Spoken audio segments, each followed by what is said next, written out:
أعوذ بالله من الشيطان الرجيم بسم الله الرحمن الرحيم ولقد آتينا موسى الكتاب وقفينا من بعده بالرسل ولقد بتحقیق سره آتینا ورکړه ومنګه موسی الكتاب موسی علیہ الصلوۃ والسلام ته کتاب تورات وقفینا او پرلا پسیر علی گلی ومنګه من بعده پس دنا بالرسل نور رسولان واتینا اور کړو مونږه عیسی ابن مریم عیسی زید مریم علیہ السلام تا بینات البینات اخکار معجزی وایدناه او مضبوط کړو مونږه دلرا بروح القدس په پاک روح سرا افکلما آیا پس هر کلا جاءکم چراغ تاسو ته رسول یو رسول بما پهغه احکام سره لا تهوا چې نه با خول انفسکم نفسونو تاسو استكبرتم نو تکبر با وکړو تاسو ففریقا پس یو ډله کذبتم دروجن کول به تاسو وفریقا او بل ډله ربا تقتلون قتل کول به تاسو وقالو او تاسو قلوبنا زړونه زمونږه غلفن په پردو کې دي بلکې لعنهم الله لعنت کړی دی الله په هغوی باندې بکفرهم په سبب د کفر د دی فقلیلا پس لږ ما هغه دی یؤمنون چې ایمان راړي ولما او هر کله جاءهم چراغ دوی ته کتاب من عند الله د طرفه د الله نه مصدقا داسی کتاب چې تصدیق کوونکې هو لما دهغه کتاب معهم چې غي سره هو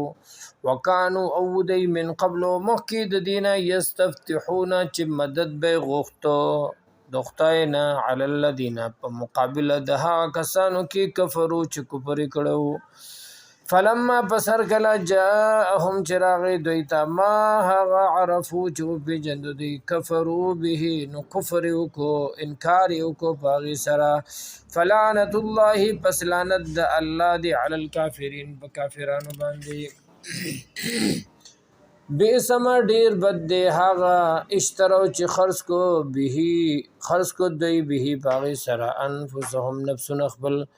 ان یکفرو چې کافر شو دوی بما په هغه سو انزل الله چې نازل کړی دی الله تعالی بغیان د وجه د زد او د عنادنا ان ينزل الله چې اولی نازل کو الله تعالی من فضله د فضل خپلنا علی من هغه چا باندې یشاء او چې غړي من عباده په بندګانو د بندګانو خپلنا فباءوا پس اختشو دی بغضب فیو غضب سرا علی غضب د پاسا د بل عذاب وللکافرین او د پارا د کافرانو عذاب مهین عذاب دی ذلیل کونکه واذا قیل او هغه وخت ویل شو لهم دیتا امنو ایمان راړي بما په هغه باندې په هغه کتاب باندې انزل الله چې نازل کړی دی الله تعالی قالو نوای دی نؤمنو من ایمان راوړ دی بما په هغه کتاب انزل چې نازل کړی شوی دی علینا په مونږ باندې ويکفرون او انکار کو مونږه بما په هغه باندې ورا او چې ما سوا د دین دی وهو الحق او حال د دې چې دا کتاب حق ته مصدقا تصدیق کوونکې دی لما دها کتاب معهم چې دوی سره دی قل ويوتت فلم تقتلون نو اولی قتل والتاسو انبیاء الله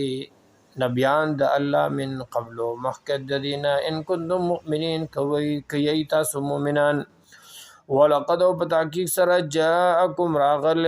تاسو ته موسی علیہ السلام بالبينات پخکارم معجزو باندې ثم اتخذتم العجل بیاونی و تاسو خلرا پختایتو من بعده پس داغینا وانتم ظالمون او وی تاسو ظالمان و اذا یاد کړی هغه وخت اخذنا چې واغست مونږه میثاقکم مضبوط وعده تاسو نه ورفعنا او پورته کو مونږه فوقکم د پاسه د تاسو تور غر خذو وی مونږه اونې وی ما هغه احکام آتیناکم چې درکړي دي مونږ تاسو ته بقوت په قوت سره واسمعوا او واورئ قالو نو ویل دوی سمعنا واورید مونږه وعصینا او نه منو مونږه واشربوا اسکلول شوی فی قلوبهم فزړونو د دوی باندې العجل محبت دسخی بکفرهم په سبب د کفر د دوی قل او یوتتو بئسما ډیر بد هغه یامرکم چې حکم کوي تاسو ته به هغه سره ایمانکم ایمانون تاسو ان کنتم مؤمنین کوي تاسو مؤمنان قل او یوتتو ای پیغمبر ان کانت کوچرته وی لکم تاسو د بارا الدار الاخرت کور د اخرت عند الله پنځ د الله تعالی خالصتا یوازی من دون الناس سوا لخلقنا فتمنوا الموت بس ارزو او تمنا وکړئ د مرګ ان کنتم صادقین کوي تاسو رښتینی ولن يتمنوه ابدا او هرگز ارزو به انکړي دوی د مرګ هیڅ چری بما په سبب دا قدمت چې مخکې لیکل دي ایدیهم لاسونو د دی والله الله چې دی علیم په دې بالظالمین په ظالمانو باندې ولتجدنهم او بیا به مومت دوی لره احرس الناس زیاد حرسناک د خلقنا علی حیا په ژوند دنیا باندې ومن الذين واغا کسان اشرکو چې شرک کړل چې مشرکان دي یودو خوخی احدهم یود دین لو يعمر چې عمر ورکړي شي دی لره الف سنه زرکالا وما هو بمزحزحه او ندی دا عمر وما هو او ندی دا بمزحزحه خلاصون کې دلرا من العذاب د عذاب نه يعمر دا چې عمر ورکړي شي والله الله چې دی بصیر لدن کې دی بما يعملون هاغه چې عمل کوي دی